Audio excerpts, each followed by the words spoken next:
Texas really, really well. Now you roll into this Texas Tech series.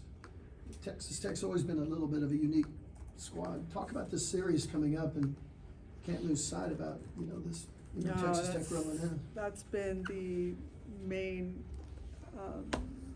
focus for us, is just making sure our team knows how good they are. They've improved. Their record looks different. Their numbers look different.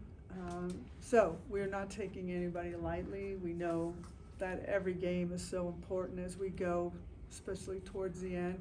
It's an opportunity to play at home, so enjoy that atmosphere, because we only have one more regular season home series. So we're ready. We'll be ready. We've had a good practice today. They feel, to me, like they're in good physical condition. They're not just dragging. We've had good practices, so I think they're hungry. I believe they'll be ready.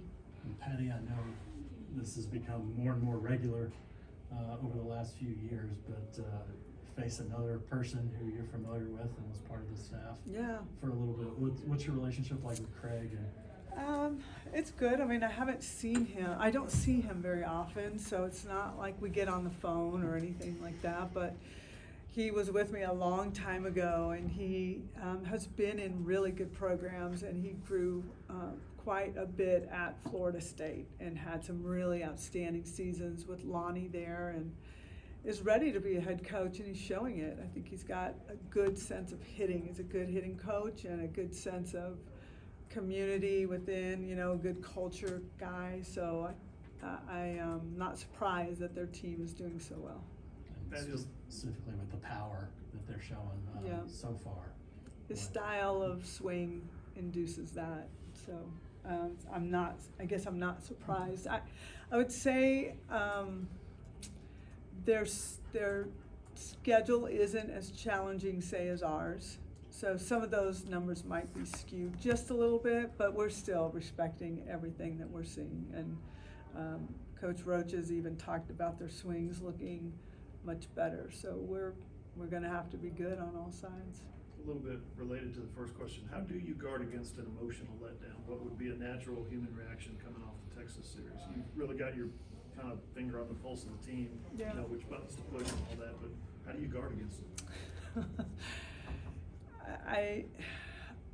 I think they know what's at stake, right? So it's just bringing them back to reality. Sometimes they can get out there and you can just feel a lull or just a slowness about them or a lack of urgency. And it's just, from a coaching side, just keeping track of their pulse and when you need to really give them some juice, or maybe I need to have a little more emotion in myself or push them a little bit. I have different strategies, some that I won't share, and it's not that I'm cussing or anything like that, because I don't do that, but has to do with them getting something that they really like. So there's a little bit of betting going on every once in a while, but there's different strategies. You just have to keep your eye on the pulse of the team. That's really important. I can't just be upset that they're not doing and just kind of disappear. I've got to stay right in front of them as much as I can. Last year at this time, you guys, everyone was watching 38-0. Everyone was thinking, wow, they're on a big streak.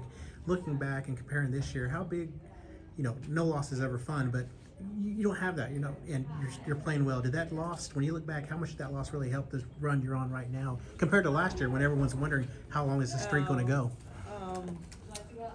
It was, before we even start the season, I'm telling them we're going to lose games. I just say it out loud.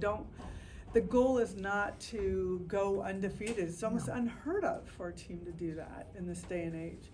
So it's not our goal. Our goal is, if we are going to lose a game, to learn from it. And we did. We showed that. Now I know they don't want to feel that again, and that's part of the motivation, is not feeling that again. But there's just a big pride in this team. They're very athletic, and they know they're good, and I think they love to win. And when we practice, we play to win. When we practice, we set up situations where someone's winning and someone's losing. So it's constant. I think they're just always hungry for the win, and they don't like the idea of someone coming in and being better than them. So it's very prideful. Two different teams, of course, but as a coach, did you sense pressure as you guys kept breaking that string last year? Yes, I did. A lot of people were talking about it, and was it the George? I don't even know what year. It was that Texas was 2 years A&M. ago. See, Texas, yeah. look, right.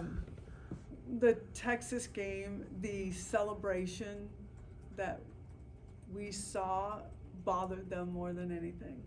But then at the same time, when we're driving home on the bus, I think everyone's recognizing it's a sign of respect that they just, we beat them 2 out of 3. We won the series, but just beating us one time was a big deal for them. And that changed their year, I felt.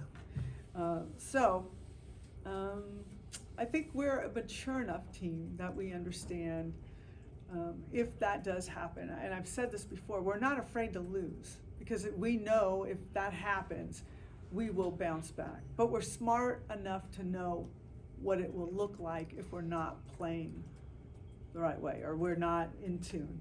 So they're smart in that way. Patty, Tiare is red hot right now. Your thoughts on her season and where she's at right now?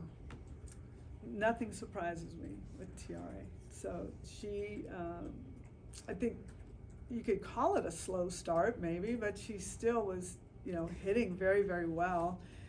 And I don't know, this is where she really starts to peak usually. So I'm really excited about her, and I think that her offense is going to continue to spur those around her as well. I feel like Haley Lee's been swinging really well. You're starting to see Sid come alive and through the lineup. So Tiare, anybody that's hot, I think people like hanging around with that person and kind of getting a sense of what they're feeling like and how it's happening. So when you played her at short, how did it look to you? Good. It's so different. Her and Grace Lyons are so different. Yeah, where Tiare's got long levers, so sometimes she doesn't need to dive because she can reach these. They're just made differently. But she'll definitely be vying for that spot next year. You mentioned Sid. She finally got some good force, and just what does that do for your lineup, getting her going a little bit? The lineup, the team is very excited to see this happen for her because we know how good she can be. And so when you see her starting to even hit the ball like a hard out, you hear the dugout get pumped for her.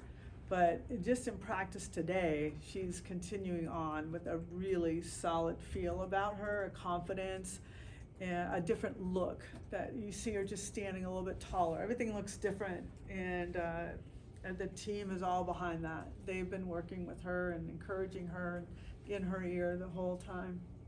Did you have a message or anything for her to her when she was going through those struggles? I would tell her anything I would tell anyone else, and that is just trust, believe in what you're doing, and give it time. Just be patient through it. Don't quit. Don't go home and think about it. Don't lose sleep over it. It's gonna come, and it always does. But they want it now. There's zero patience here. I want it now. I want it now. I want it now. And it's a good lesson to learn. I think she's learned about patience and trusting herself and her abilities. So I'm proud of her. And there's still work to do, but I see her really breaking through this. Patty, you mentioned last weekend just how big of an impact Riley Boone has had in particular. Just maybe where have you seen her grow maybe from last year to this year? Confidence, maturity. There were times, and she would admit this to you, where there was a little bit of moodiness sometimes. She'd get really upset with herself. I've seen her grow out of that. She's just a spark. She is a spark. And when she comes up, there's a confidence about her. Just the way she takes a pitch and the way she moves through the box. And it's just this focus and intensity. And I don't think I've ever felt more confident watching Riley Boone at the plate than I am this season, especially in this last month. She has really, really been fun to watch. You mentioned maybe kind of that confidence or the spark that she kind of brings. Do you need kind of players like that who can, bring that kind of energy? 100%. You can't keep counting on Jada Coleman to be that. Everybody thinks she's going to be on every every at bat and every game, and it's just impossible. So you need help around her, and I think Boone in the 9-hole is just a good spark to roll it over to Jada. It's fun having those two because you can do so many different things, and you know, Jada can hit for power, but she also can do some short game action really well. So that's always a threat. It kind of, to me, those two together is what I felt a little bit when Texas was up with a couple of their runners. You could feel a little bit of like anticipation of what's going to be happening, and I really like those two together. But I think Boone sparks others without question. You Did you talk see about that?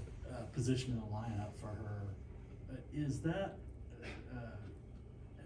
as you're thinking on that and putting together the lineup and what you specifically want out of that 9-hole changed at all? In the Well, last few Boone's, years, or- yeah, Boone's not always down there. Sometimes we need to break up our lefties and righties. So if you wonder why she's not there, it's not because I don't want her there. It's because we might have a pitcher that's really good against lefties and we don't want to have two in a row.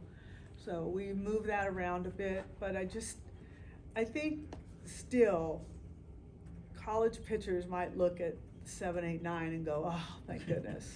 And you can't breathe. We don't want you to be able to breathe on this line with this lineup. So having someone like her in the 9, and then you got to turn around and look at Jada and then TRA. I mean, that's the idea. Is sometimes what would you not want to see if you were facing our lineup? What would that look like? And then we've got to add who is the right matchups, because some of their swings don't match up with every pitcher. And so if people are wondering, wow, Jossie Erickson, she's hitting 500, why isn't she in the lineup?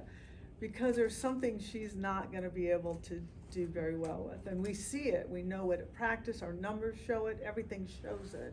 So we have that, I guess, freedom to make those choices because there's so many good players waiting to get in this lineup. And they understand it. We had to have a chalk talk to make this team understand what we're doing, because you know, you might be hitting so well and like, what did I do wrong? Why am I not in this lineup? There are probably 4 athletes that need to be in the game every day, and it's because they are so valuable on defense more than anything. And so the team has figured that out. They know how this works and they don't take it personally. And that was a big message that we needed to send, because I could start seeing how people were feeling. But I don't even know if I'm answering your question anymore. No, it's fascinating stuff. When did you have that talk with him? Probably about a month ago, because that's when we started to see people, maybe their facial expressions or body language might be telling a different story. And I am like, do you think they know what we're doing? And the answer was no, they do not. So let us put it out there and show them. And I think they appreciate it. Really light bulb moments for them. Yeah. Like it really made sense.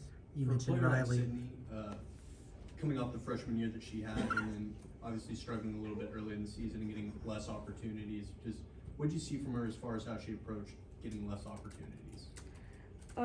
She was kind of down in the dumps. You could feel it. She was not happy, and sometimes you just leave athletes alone and let them work it out. But I've talked to her personally. Grace Lyons, Riley Boone has been big with her.